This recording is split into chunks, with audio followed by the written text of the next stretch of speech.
দলমাদল কামান। দল ও মদ্দন থেকে অপভ্রংশ হয়ে দলমাদল। দল শব্দের অর্থ শত্রু, মর্দন শব্দের অর্থ দমন। কথিত আছে 1742 খ্রিস্টাব্দে নগর দেবতা এই কামান থেকে গোলাবর্ষণ করে ভাস্কর রাওয়ের নেতৃত্বে আক্রমণকারী বর্গী বাহিনীকে বিতাড়িত করেছিলেন। সেই থেকে এই কামানটির নাম দলমর্দন। বিষ্ণুপুর মল্ল রাজাদের অসংখ্য কামান ছিল।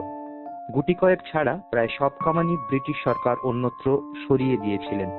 1919 খ্রিস্টাব্দে ব্রিটিশ সরকার টুরিস্ট আকর্ষণের জন্য কামানটিকে বেদির ওপর স্থাপন করেন। 63টি লোহার আংটা পেটাই করে এই কামানটি তৈরি করা হয়।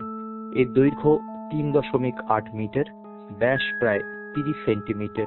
এর ওজন প্রায় 300 মণ বা 112 কুইন্টাল।